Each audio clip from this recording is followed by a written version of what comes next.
China has a vast train system that crosses plateaus, deserts, and even airplanes. And the Chinese construction crew has put in extraordinary effort in support of this. The longest and highest altitude plateau railway in the world is the Qinghai-Altitude Plateau Railway in the world is the Qinghai-Tibet Railway. China spent 26 years building. With the building of the first railway to Tibet, a distant region with little to no traffic was transformed into a popular tourist destination, improving the quality of life for millions of the area's underprivileged citizens. China now intends to construct a second railway in this region, dubbed the Sichuan Tibet Railway, as part of its poverty alleviation agenda. With a total length of 2,000 kilometers, this railway runs at high speed between China's Tibet Autonomous Region and Sichuan Province. China has planned more than 525 projects worth more than $100 billion in investment in Tibet over the previous 10 years. One of them, the Sichuan Tibet Railway, cost $50 billion and is more challenging to construct than the Qinghai-Tibet Railway.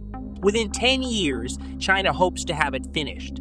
When China first revealed this proposal, several nations said that it was not a wise move for China to invest such a significant sum of money in such a remote location, and that it would not be lucrative in 50 years. But why is China continuing constructing it if that's the case? What does it imply for the growth of this area? China actually aims to take the major growth areas from the 4 layout points first. According to the design, when this railway is finished, it will increase transportation capacity in this area and connect to the major ports in China, India, and Nepal, as well as the Northwest.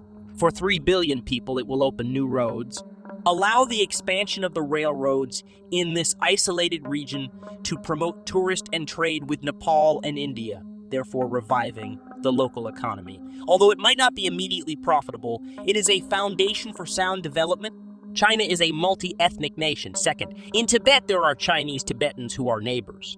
An existing railroad connected Qinghai with Tibet. To link additional locations, the Sichuan Tibet Railway will now be added. Chinese folks adore using the train to well-known tourist destinations. It can also strengthen ties with Tibetan neighbors in addition to promoting tourism. China's growth policy of unity and friendship is consistent with encouraging China to develop more thoroughly and steadily. The Sichuan Tibet Railway has the potential to link Eurasia as well as serve as a link between Eurasia and China. Even while there is currently such a connecting line in Tibetan areas, it accomplishes nothing economically to advance the Tibetan. However, this Eurasian link will eventually support the contemporary economic growth of Tibet, together with the economic development, scientific and technical development, and infrastructural development in Tibetan territories. The implementation of energy transportation is the third point.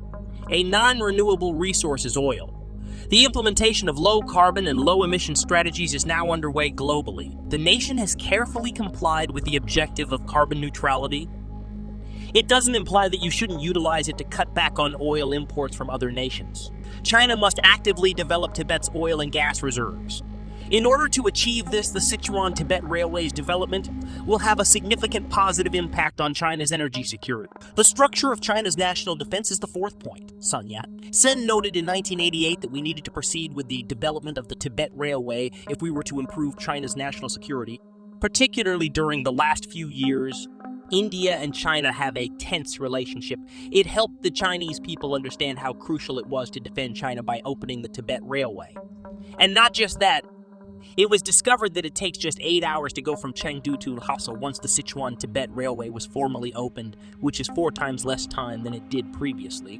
This indicates that in the event of disorder near Tibet's border, supplies and manpower may be transported there from the interior at the quickest rate. The Chinese are of the opinion that they will persevere and not give up even if it takes longer to complete the railway. What cost did the Chinese laborers who built this railway incur then? This path is unheard of, despite China's trains traversing the whole nation and cutting through several mountains and valleys. The course also tackles a 3,000-meter terrain decline and must cross rivers, mountains, and valleys. Over 4,000 meters is the highest and 1,000 meters is the lowest altitude in the entire stretch. The road part is also being played in. The rocks and strait are unstable and complicated. The ground is jagged and fractured, and there is a lot of seismic activity. Additionally, the project was made more challenging by the project's constantly shifting wind and sand conditions. Sichuan Tibet is a region of great elevation in western China. High elevations and cries can be heard here. Most individuals have probably heard about altitude sickness. There are reports that altitude sickness will cause deaths. When visiting Tibet for the first time, this is undoubtedly accurate. Ordinary visitors are required to wear oxygen cylinders, but Chinese laborers are required to work continually at such high altitude building sites. And because building the Sichuan Tibet Railway is so challenging, workers must battle their own altitude sickness while working with physical suffering. It uses a significant amount of labor and material resources. Additionally, 3,000 people died when the Sichuan Tibet Railway was being built in China. These martyrs have significantly aided China's infrastructure development. The Sichuan Tibet Railway's construction is incredibly challenging. Is it only a physical issue with the employees? Obviously, there are still a number of challenging days left in the construction project's real construction phase. The path into Tibet itself will require extraordinarily high levels of technological building. Not to add that the Sichuan Tibet Railway travels from the Sichuan region into the Tibet region.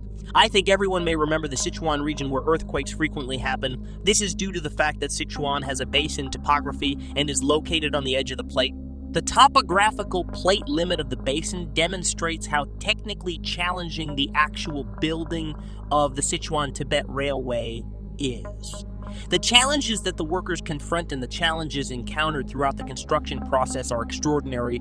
Due to these challenges, China has had to fork out a significant sum of money, time, and worker lives in order to complete the Sichuan Tibet Railway. These expenses, however, are real and worthwhile. This is unquestionably a fantastic worldwide effort, but it is also the subject of several international controversy. During the project's development, several environmentalists demonstrated they thought that the Sichuan Tibet Railway's development had genuinely ruined the ecosystem. The Tibetans' nomadic way of life will be destroyed by the soil that is released, since it will create soil erosion and environmental pollution. Nevertheless, despite its reservations, China persisted in finishing the project. Although this initiative may have drawbacks for us, it really has more benefits than drawbacks. It can help the local tourist sector grow, improve the lives of millions of people living in rural regions, help them escape poverty, improve the health of the Tibetan people, support the economic growth of the Tibet region, and foster collaboration with Nepal and India. Development of trade. In summary, China's progress and the development of the Tibet area will take on a new appearance as a result of the building of the Sichuan Tibet Railway. China spends in 10 years, which is valuable and significant. Wait, here's one more exciting video. New $600 million use of bridge. US is gone crazy. America spent 10 years to build this bridge. Don't waste your time, just click it.